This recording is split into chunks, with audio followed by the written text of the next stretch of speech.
Good afternoon, everyone, and welcome to our IEEE-USA webinar, Personal Branding. I'm your host, Jonathan Cho. Our presenter for today is Alejandro Sanoja. Alejandro is the founder and personal branding consultant at Latin Presarios.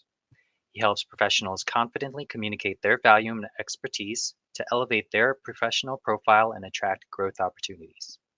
Alejandro is also an award-winning MBA, has been named one of 6 personal branding experts to follow, and is a guest lecturer at the Cooker Investment Fund, where he coaches stock analysts and portfolio managers on their presentation skills. Without further ado, I will now pass it off to our presenter. Welcome, Alejandro. We're very excited to hear what you have in store for our audience today. Thank you, Jonathan. I'm so excited to be here because it is no secret that building a successful career as an engineer in the United States is challenging. And this is so because of how many biases and misconceptions that are out there about how engineers think and act professionally. And as an introvert and immigrant, I am no stranger to those misconceptions and biases. On top of that, when I moved to the United States, I certainly did not fit the mold of what is considered here a good professional. I had below average GPA in high school, below average GPA in college, took 7 years to finish a 4-year degree, had 0 extracurricular activities in my resume, and I had not worked for any big known company. So, of course, that has changed. I now teach guest lectures at MBA programs, get invited to speak at prestigious organizations across the US. I work with founders, executives, and CEOs around the world to help them with their personal branding and thought leadership strategies. And that is the exact same change that I want to help you all do today. If you're here feeling that you are a best kept secret, that you are facing external obstacles, maybe internal obstacles that are preventing you from clearly communicating your value so that you can attract the opportunities that you know you deserve. Today, we're going to talk about 2 tools that are going to help you overcome those obstacles. Now, I want to talk a little bit more and go deeper into the engineer experience. And if you face some of these misconceptions that I'm going to show you in a second, we can start sharing in the chat. Just mention yes if you face some of these challenges. But here's some of the misconceptions about engineers at work. People say, oh, they're not creative. They have no social skills. They have poor communication skills. And this, if you're going into a professional situation and this is what's already in people's mind before you even go in, that is a big challenge, a big hurdle you have to go through. Now, the reality is very different. We have the misconceptions, what people think about engineers, but here's the reality. Engineers at work, that's the degree that most Fortune 500 CEOs have. And also, engineers are amongst the highest paid professionals only after health related professionals. And there's a disconnect here between the misconceptions and the reality. And I have a quiz for you. We're going to share the answer at the end, but I want you to estimate how many Fortune 500 CEOs you think have an MBA degree. And at the end of the presentation, we'll reveal the answer. Please don't cheat. Don't use ChatGPT. Don't use Google. Just come up with what you think is the answer to that question. Now, the challenge that we have is that people out there have a mold. They have some labels that they use to describe us, whether you're an introvert, immigrant, an engineer, whatever situation you find yourself in. And we have to break that mold. We cannot let people judge us and our value through their lenses. We have to give them the lenses. And today we're going to work with two tools that are going to help you do so. These are personal branding statements and personal branding stories. Yes, there are many more tools related to personal branding and thought leadership, but these two tools that we're going to go through today are tools that you can use in any situation. You don't need technology, you don't need an internet connection. This is something that you're going to be able to use anywhere and everywhere. And that's why I focus on these two tools. Now, before we go into the tools, I also want to break a misconception that exists about personal branding. Because if you think negatively about personal branding, you're never going to do it for yourself and you're never going to be able to maximize your potential as a professional. People think personal branding is doing dances on TikTok to get viral and being on podcasts and doing videos on YouTube and trying to get in the news and try to get featured at different publications. And yes, there is some truth to that. Those could be some components of a digital personal branding strategy. But at its essence, and I'm going to paint a real uncomfortable picture for some people, maybe, but I'm doing so because I want you to remember this so you can embrace personal branding. In its essence, branding is about leaving a mark. When the word was first used in English, it was about using a hot iron to leave a mark somewhere. So, what we're going to do today, what I want you to think about is that the first part, building the mold, is about shaping that iron in the way that communicates your value, your uniqueness. And the second component, the personal branding stories and the personal branding statements that you're going to be sharing after this webinar, is the act of leaving that mark on everybody's brain. Anyone you meet, any colleague, work meeting, networking event, social interaction, I want you to leave that hot iron mark on everyone with a clear value statement so that when people need you in a professional setting, they think about you because you've left that memorable mark. So let's get started and create our own mold. Now, this is one of the most unused and unleveraged opportunities that people miss. The question, what do you do?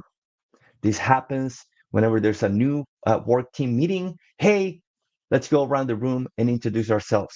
If you go into a graduate program, that's going to happen at every class. If you go to a networking event, every person you meet is a new person, and they typically ask this question at the beginning. Even if you're an expert, you get invited to speak, you get invited to a panel, you're going to get asked this question, and you would be surprised at how many people, experts and all, fumble this question, fumble this great opportunity to leave that mark as a memorable professional so that they clearly understand your value. So, we're going to go over some examples of how to do it the wrong way. This is an example that maybe resonates with some people if you're an expert in this area, but it's not really that clear. If you are in data monetization advisory, maybe you can understand that. But if you don't, this doesn't say anything to you. We need more clarity when we share what we do. So if we say, hey, I help companies turn their data into growth and optimization opportunities, maybe some people are going to relate to that. maybe they're going to ask more questions like, hey, that sounds interesting. Most companies nowadays have data, they want to grow, and they want to optimize. So, as you can see, compared to, hey, I do data monetization advisory, that doesn't speak too much into what is it that I can do with that. But this other statement, I have questions. I don't know anything about that field, but I want to know more about, I have a ton of data and I want to optimize it. So remember, we always have to think through the lens of our audience. How can we clearly communicate our value to them? Here's another example. I help build digital cultures. Again, not clear. If you're in that space, maybe you're going to get it. But if not, that's where the conversation ends. And I'm sure it has happened a lot to some of you where you go to an event, you share what you do, it's super technical, and then the conversation goes anywhere and you never get to speak more about you and the value that you bring to the table. So this needs to be changed to something like, hey, I help your employees become digitally savvy, resulting in 95% utilization of data and new technologies. There are many companies out there that have a ton of data, ton of new technologies. They're paying a lot of money for that data and for that technology, and they're not utilizing it. If you have a statement like this, I guarantee a lot of people are going to ask questions. Now let's go to the last example. I do cloud migration and modernization. Again, it doesn't really give much to ask questions, follow up questions, to get the conversation deeper so that you can get into what makes you unique and valuable. Now, if you share something like, I create clear roadmaps for IT directors so that they can sleep at night while their company does a cloud migration, I am sure that's going to get you follow up questions. Imagine you're at a social event, you're talking with someone, and then you say this statement because the husband asked you this question, and then it's like, wow, you know what? My wife is just going through a cloud migration and she's having so many problems. Let me connect you with her. Again, it's not a professional setting, but if you clearly communicate your value, people can put it somewhere in their mental map. If it's something abstract like cloud migration modernization, and they don't really know much about it, it's knowledge that it's going to float and it's not going to be attached anywhere on their brains. So we need to craft a better answer, and we're going to go through that today. I'm going to share with you some templates. We have more on our website. Um, we can even use ChatGPT nowadays to get better ideas and to get started and brainstorm. But you must know that crafting the answer, crafting your personal branding statement is only the first step. And this is where most people get it wrong. Maybe they take some time to work on their personal branding statement. They put it on LinkedIn. They change their headline. They use it all across their bios on social media, which is great. That puts you above the average because most people don't take the time to do this. But you must make sure that the personal branding statement is getting the reaction you want from your audience. This is something that comedians and experts are doing so. We must test our answer. Now, I am sure that you see this photo and you know who this person is because it's one of the greatest and most famous comedians out there nowadays. But what most people don't know about Jerry Seinfeld is that he constantly tests his jokes. You might think, wow, you see one of his specials and you think he's so awesome. All his jokes are great. And you might think that he just has a talent of sitting down and writing a great joke on just one go. And that is not the case. Even to this day, when Jerry Seinfeld or any comedian is working on a special that they are going to record and it's going to be there forever for people to watch, they take the time to test their jokes. So here's what Jerry Seinfeld does. He's working on his material, he writes the jokes that he wants to work on, and then he shows up unannounced to the audience to small comedy clubs around the United States to test the material. Because if the joke lands once, that doesn't mean it's a good joke.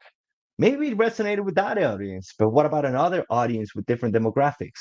So he goes around and tests the material. He tests the order. In which order should I tell this joke so that the laughs are heightening? And it's a lot of work, and this is what most people miss. So it's important. Yes, we're going to craft our personal branding statement, but you have to test it. Now, usually, when we do this workshop live, we take some time to craft the answers. We pair people up, and then that is a great opportunity to test it and see the reaction. Now, since we're doing this virtually, we have to get a little bit creative. So I'm going to challenge you to challenge yourself. I want you to, at the end of this webinar, maybe right now, if you're multitasking, just message someone, send them a DM, send them a text or an email, and ask them to, in a week or two, to give you a little bit of pressure, to ask you about your personal branding statement so that in 1 or 2 weeks you craft it and you send it to them and you'll get feedback. Now, how do we craft our answer? I'm going to share with you here 3 different templates that highlight different components of what you do and how you bring value. We have more on our website. If you search for personal branding statement, we usually rank pretty well, either in one of the first 3 uh, spots, depending on where you are in the world. Um, and we have a great personal branding statement generator on our website, so we can definitely help with that. But here are 3 good ones. The first one starts with the audience to resonate with them. The second one starts with impact and the outcome that you want, if you want to be more focused on the problem. And the third one is more about core values and mission. And these are just 3. Don't worry, we'll send these slides, but just for you to have an idea of how is it that you can be clear instead of clever, or clear instead of like super short and technical about your personal branding statement. Now, let me ask you this, just so that we can highlight the opportunity and you can answer in the chat. Let's say you are a 10 out of 10 technically.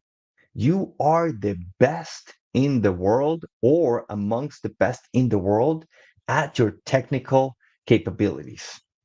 But you are also 2 out of 10 in terms of communicating that technical knowledge and communicating that value.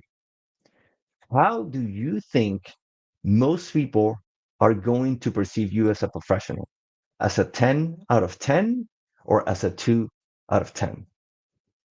You can leave your answers in the chat if you want them. I'm seeing them. I have several screens and I see the comments here. So again, you're a 10 out of 10 technically, 2 out of 10 in terms of communication. How do you think people are perceiving you? And the truth is that most of us don't wouldn't like to accept that because if you're an introvert, you're an engineer, you're probably focused on solving the problem, and we're very passionate about that. But the truth is that we have to work on our communication skills. So make a commitment to yourself, send that message, send that accountability message to someone so that you can start working on not only crafting your personal branding statement, but testing your personal branding statement. Now, this is a great first step. You have your personal branding statement. You're killing your introductions. Anytime they go around the room, you're actually excited instead of nervous. Like most people, when they ask, hey, let's go around the room and introduce each other, everybody's super nervous in their heads. If you have a great personal branding statement, you're just going to be waiting for it because you can't wait to share your value. But that moment only happens so many times in your career. You only introduce yourself to someone once. So, what happens after that? How can we keep communicating our value with the people that we already know, with the people that already know what we do? And we do that with professional stories because it's been proven by the work of a Nobel Prize winning economist, Robert Shiller, that stories and narratives can affect reality.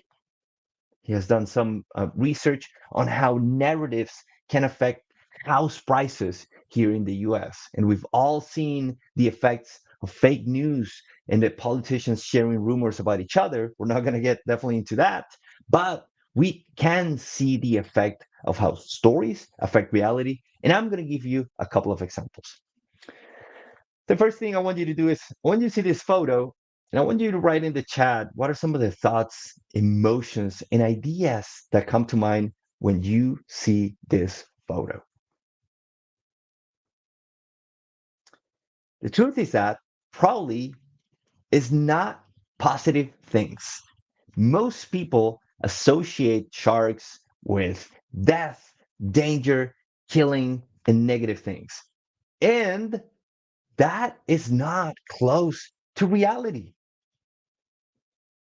Sharks are not that dangerous. I want you to, do you know that in the year 2018, humans, we killed 100 million sharks? Anybody wants to take a guess at how many humans were killed by shark that year? I'm seeing the chat. Anybody wants to take a guess how many humans were killed by sharks in the year 2018? See the comments coming up. Yeah. Hungry, fight to survive, zero. Anna says zero. 21. Paul said 6. Jason said 3. Well, the truth, this is a good group. Engineers are smart and know how to work with numbers. The truth is that only 5 people were killed that year by sharks.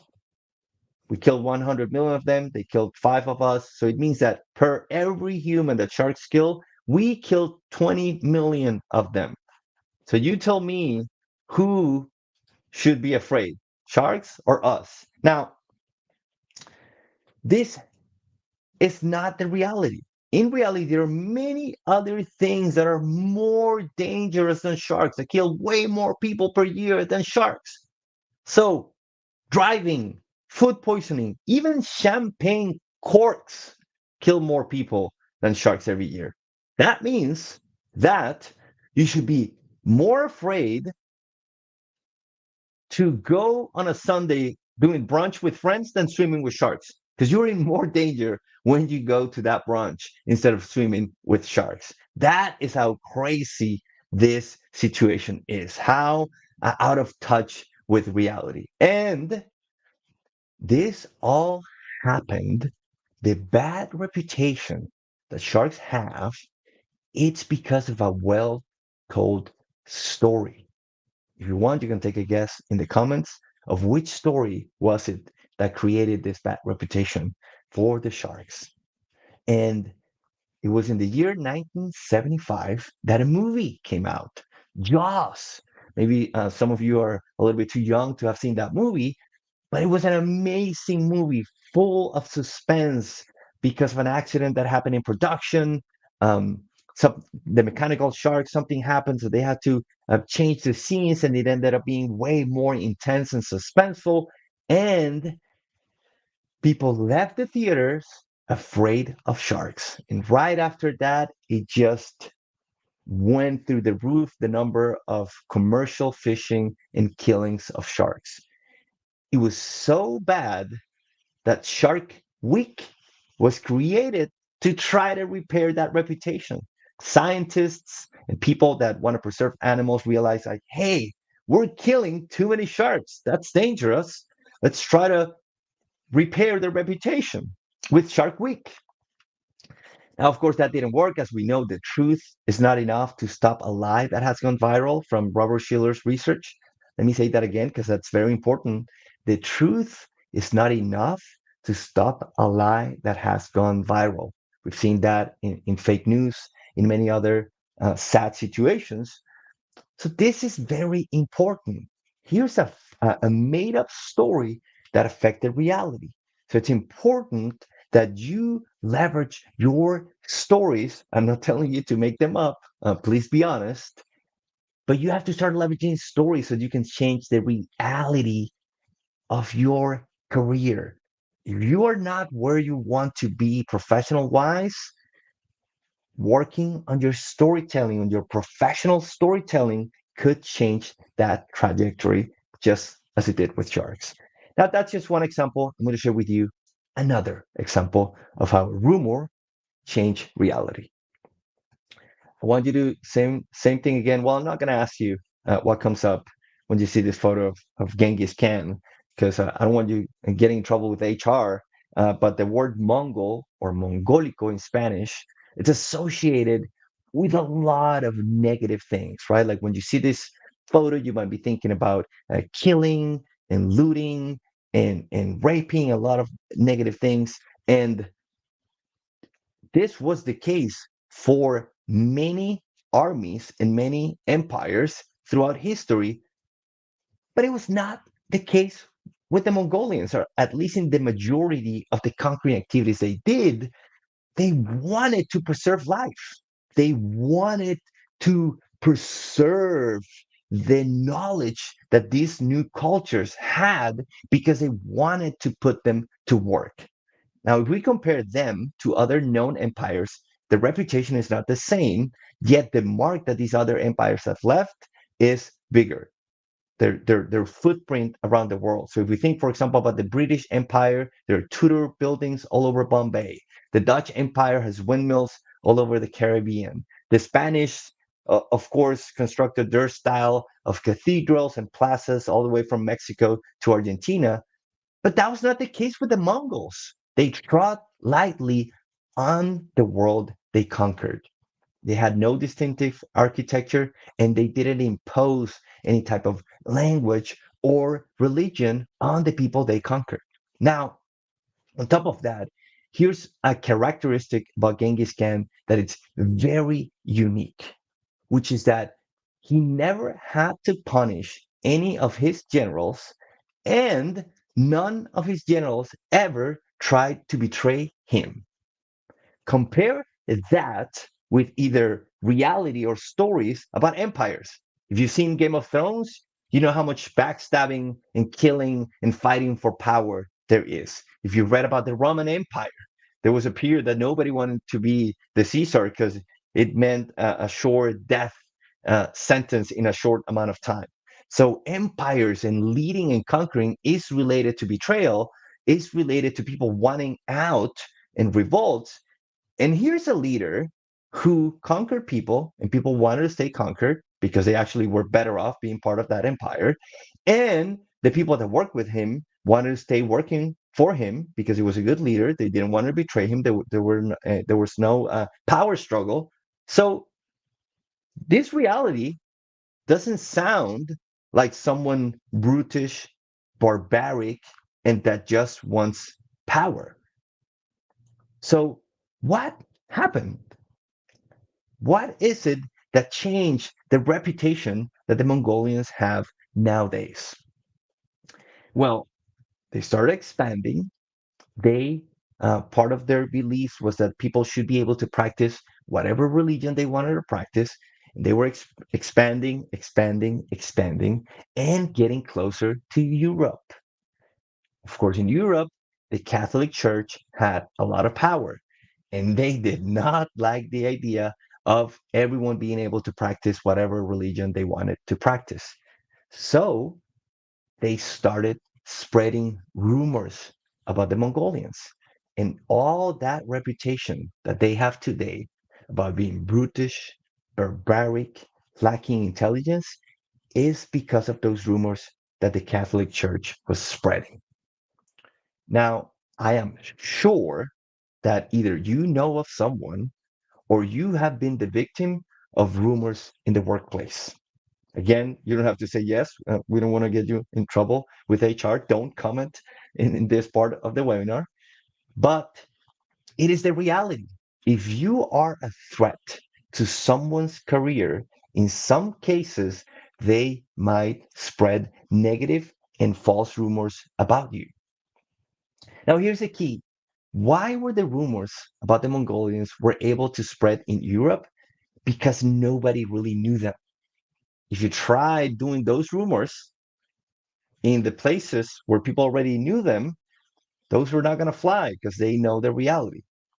So, what we need to do in our professional circles is make sure that we are the ones controlling the narratives. And if you go to events and when they ask you, what do? You just say, hey, I'm a software engineer. Hey, I'm in coding.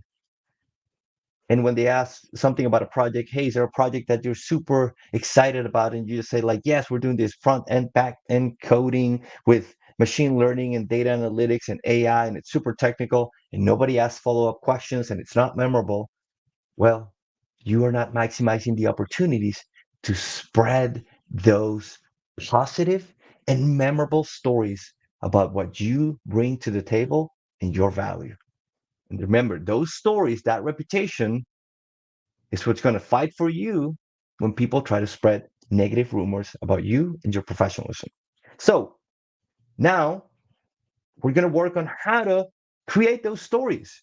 Because nowadays, storytelling is super popular. Everybody says you should do storytelling in videos and in any shape, way, or form that you can tell a story, tell it. But nobody really goes into what does it take to share a good story. So we're going to go over the 5 commandments of storytelling. This is going to be very similar to some of the things that you've heard, but these are the principles that novelists and the best writers and movie producers and movie directors use out there. 5 commandments of storytelling. If you use this, your stories are going to be memorable. The first one, the inciting incident. This is something that knocks the life of the protagonist out of balance. When you're telling a professional story, we want to start with an inciting incident. We were going to deliver a big project and the servers went down, or we were going this thing and the code failed. Whatever the case might be, there needs to be something external out of your control that knocks your project, your professional life out of balance. I was in this situation and I was fired. I was let go because of X, Y, and Z that happened in the industry. And that's what led to, and we'll get to the next point. So remember, first, inciting incident. This is what hooks people into your professional story that you're telling. The second one, turning point, progressive complication. We want to see the protagonist suffer. And sometimes the suffering they go through, it's unreal and it's a little bit too much. We've seen it in stories, but we need to see that because we relate to that as humans because we feel life is hard. Life is not easy. There's obstacle after obstacle after obstacle. So we want to hear that in the story. We don't relate to stories where the protagonist just had the answer, had a superpower, and was able to quickly inciting incident. The problem comes.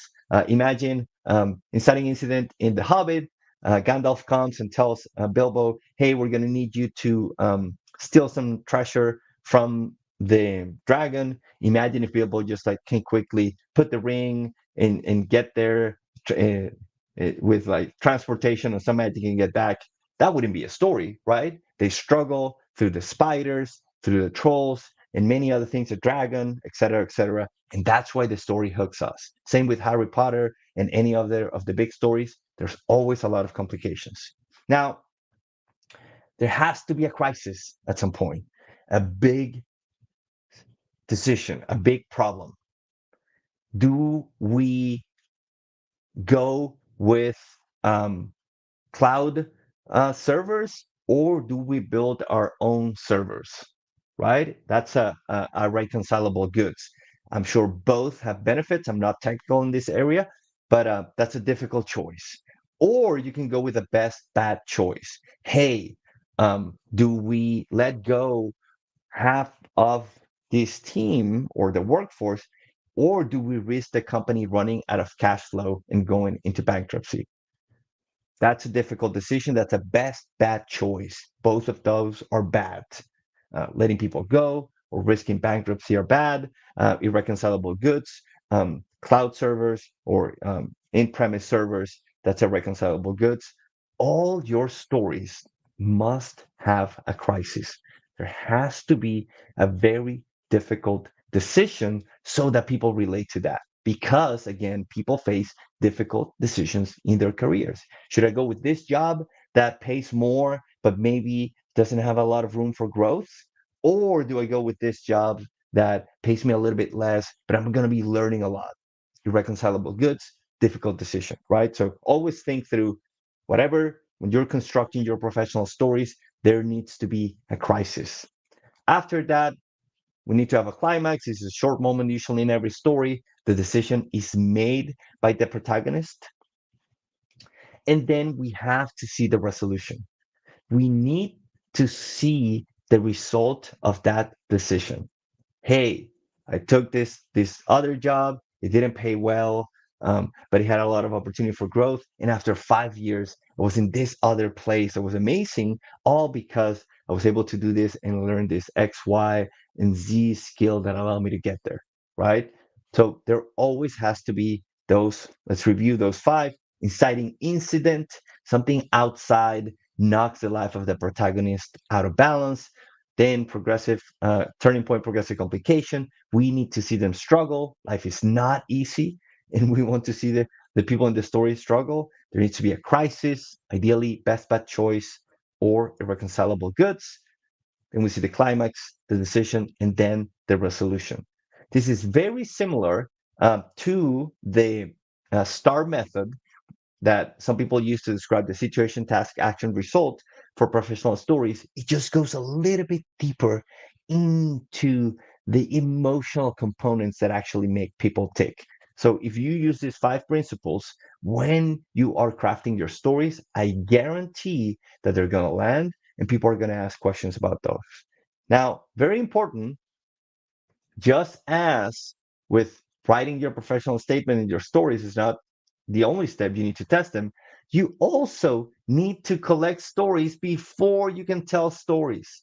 What most people do is they think, oh, this could be a good story, and they just wait until the important moment comes up. The CEO or an executive at your company shows up, asks about a project, and you remember, and then you fumble it.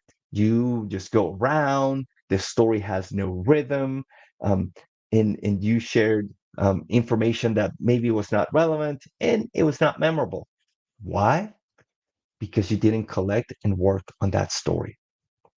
So something very important. It's similar to when people they've been in a certain job for a while, and suddenly something happens in their career, and they have to work on their resume, and they have no idea what to put on the bullets because they haven't been collecting their professional stories, and they have to make it up on the spot. It doesn't look good because they don't have the data and the awareness of what happened in those situations. So very, very important. There's no excuse nowadays because we always have our phones. Just create a note, professional stories, and every time you're facing some inciting incident or some crisis professionally, that is probably a good story. That is a story people are going to relate to. So, what I'm going to ask you to do, remember we have homework number one: message someone, tell them that in 1 or 2 weeks you're going to send them your personal branding statement and you would like feedback from them.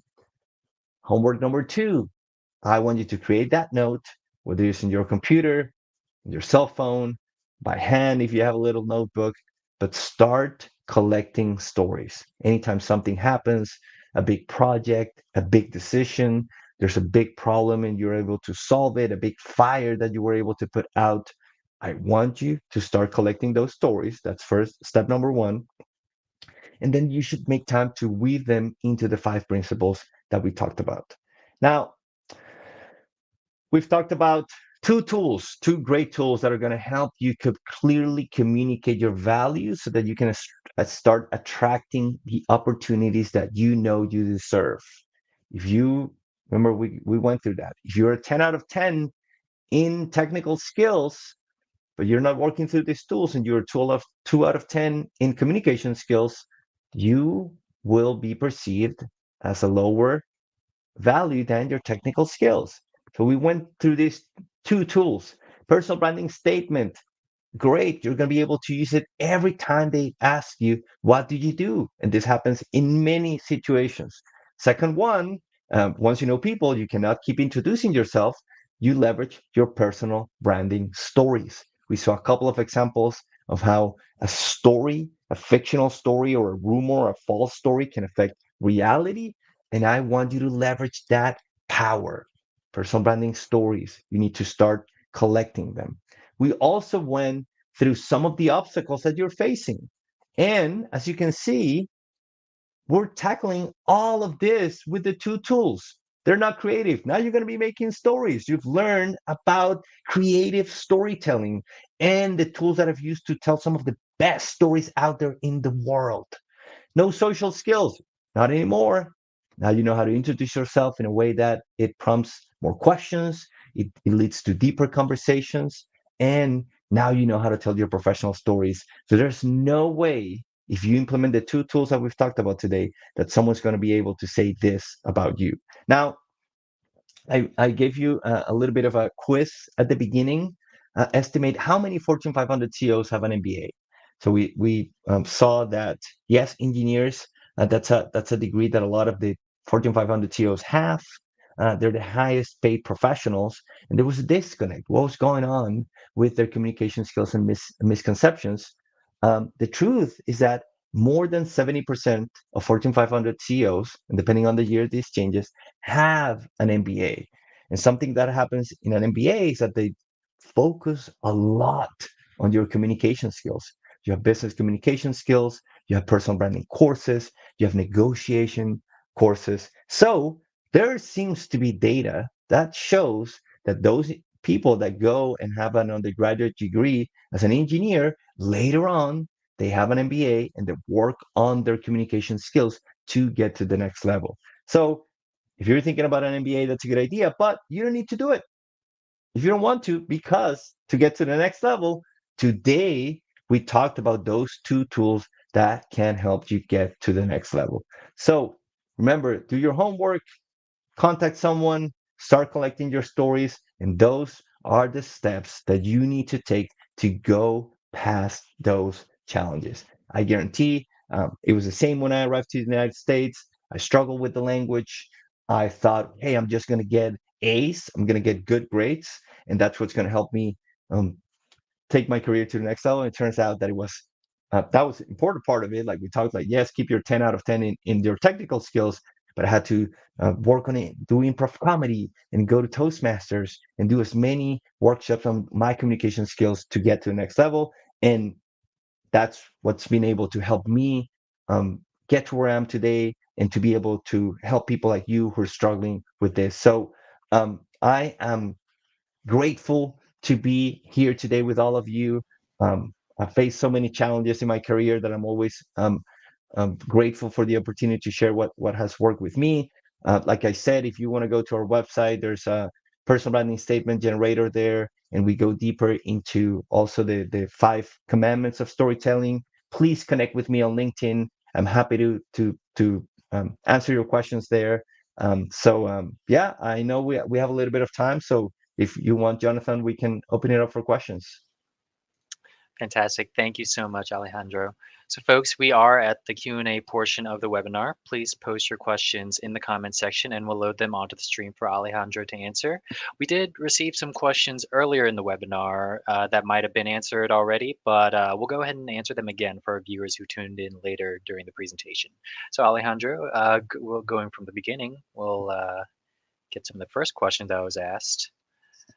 Our audience member, John, said, I learned a while ago that folks want a concise value statement whenever we broadcast our message, yet the best ones compel the audience to ask you questions.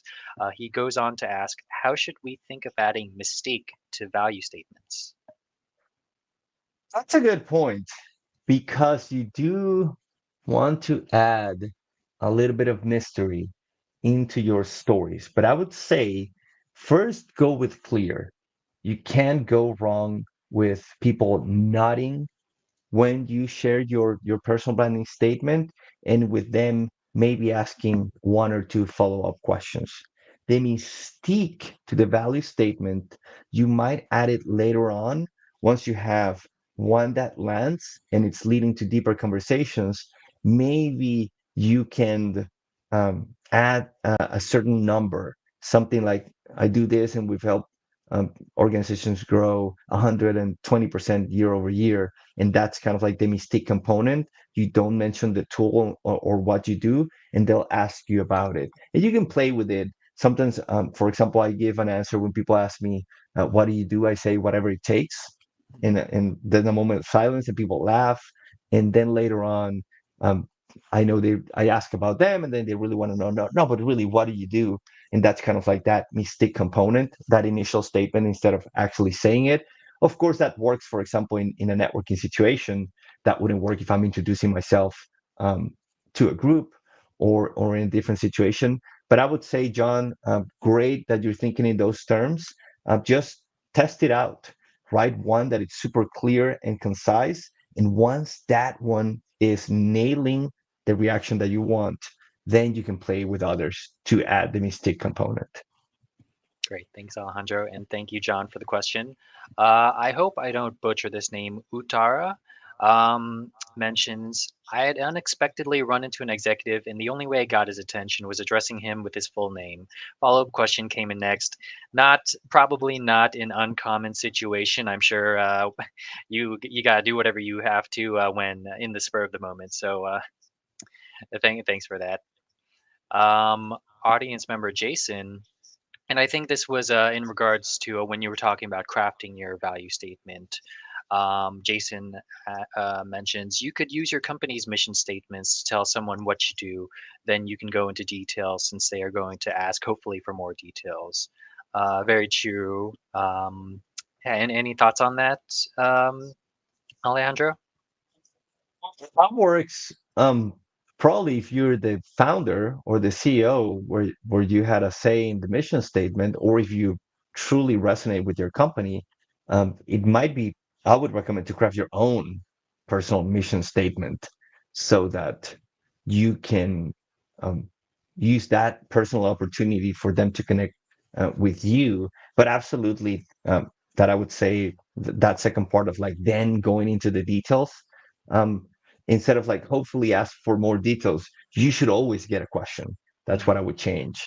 You always want to make sure that when you're sharing a statement, it's so good and it creates so much curiosity about what you do that you get follow-up questions. So definitely use that as a sign that you're doing the right thing if people are asking you questions. Gotcha. Really great insight. Thank you. Let's see. So, audience member Utara asks, how to maintain communicating value or make I suddenly forget what PB stood for. PB statement memorable. First impression is successful, but what if it does not translate into long term? Yeah, there are many things that we need to work on. The personal branding statement is just one of the components, especially if it's in person. You definitely should work on your presence, on standing tall, on having power poses. If you've seen Amy Cuddy's TED Talk, there's a lot of great value there. So, for sure, your handshake, your eye contact. If you're doing it online, for example, a tip that I give people is don't look at the screen because this is what happens, right? I'm looking at the screen, I'm looking at Jonathan, I'm looking at the question, and it doesn't feel like I'm connecting with you. But if you look straight into the camera, which feels weird because you're not really seeing what's going on, then people feel like you're connecting with them. So just like in the virtual world, there's some things that you can do. You can get a standing desk so you're not sitting when you're presenting, when you're speaking with people, and you can use that energy. Same in person. There are some things that you can do with your body language to add to that personal branding statement and make it memorable. And I think the second one, I would imagine this was a question that happened at the beginning. Now we know that that is absolutely true. It's a first impression. You cannot leverage the personal branding statement forever. And that's why we have the personal branding stories. After you know someone, you keep making that impression memorable and extending it with your personal branding stories. For sure. Thank you. And thank you for the question. Next one. Let's see. David asks, do you have suggestions for those that are natural introverts? I guess in regards to either crafting your own personal statement or personal branding statement or value statement. That's a great question. And there are many misconceptions about that as well, which is introverts are people who need to be alone to recharge, and extroverts are people who get energy from being with other people.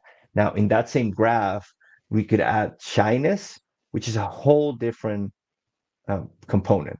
Being an introvert does not mean that you are shy. It just means that you spend a lot of energy when you are with people.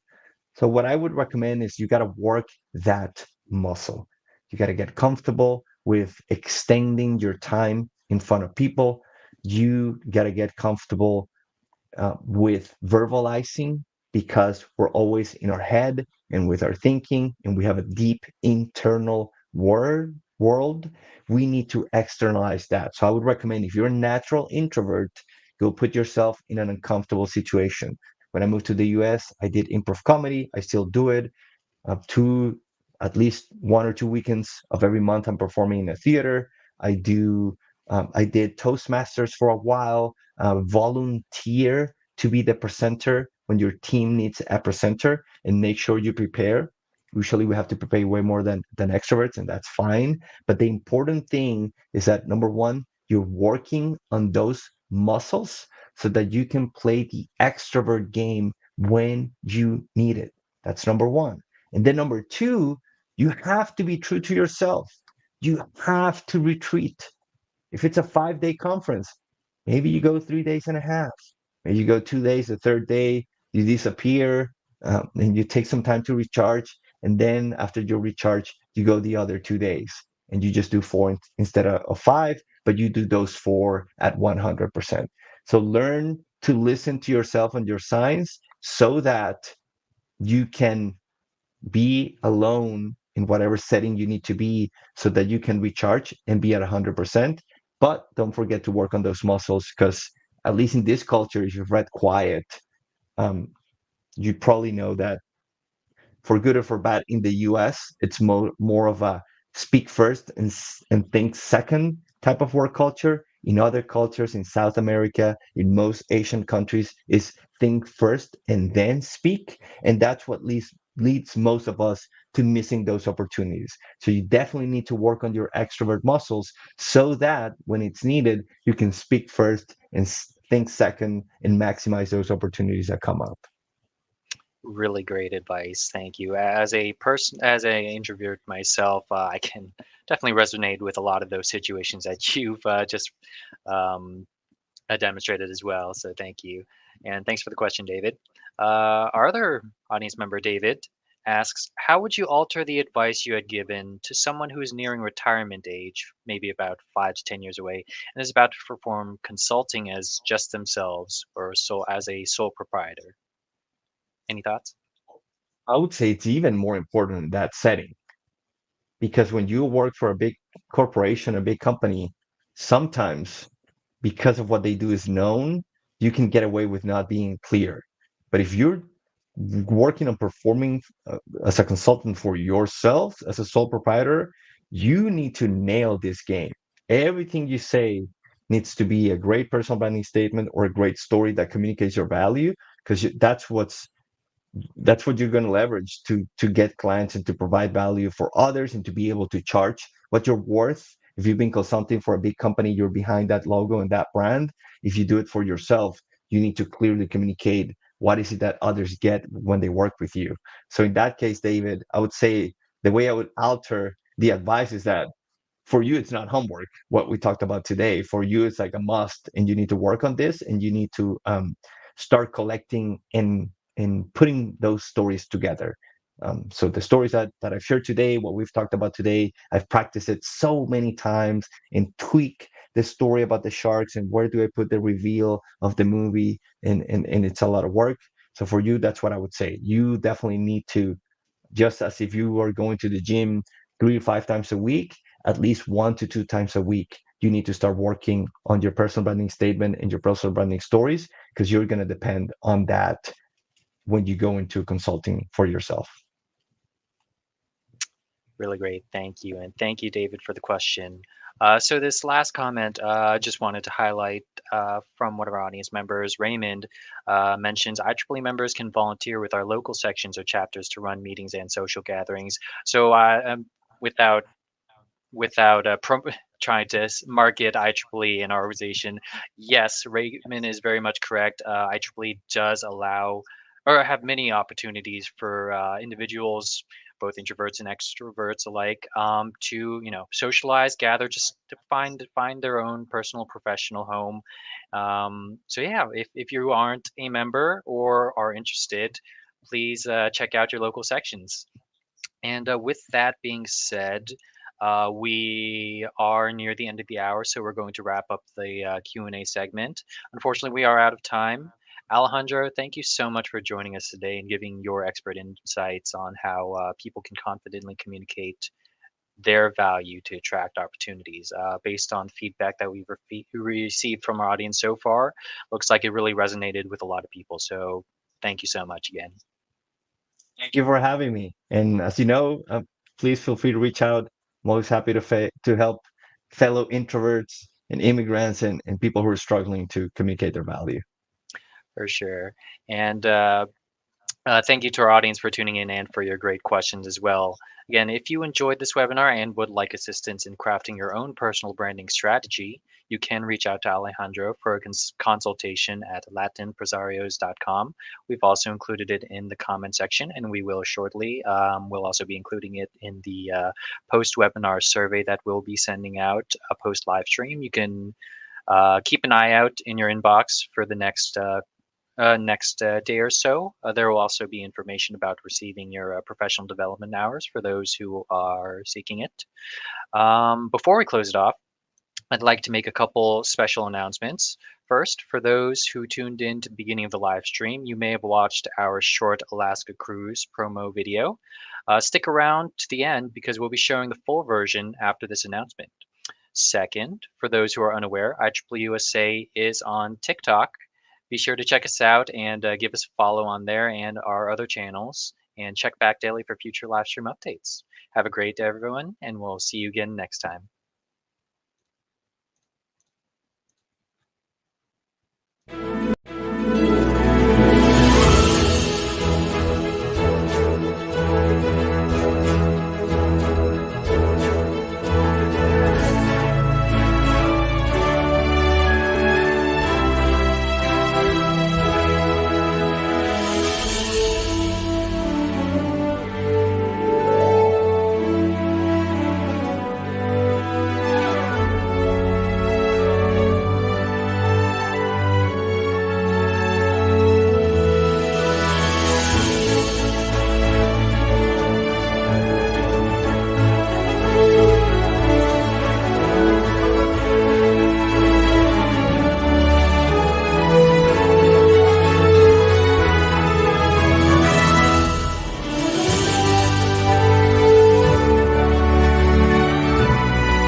September.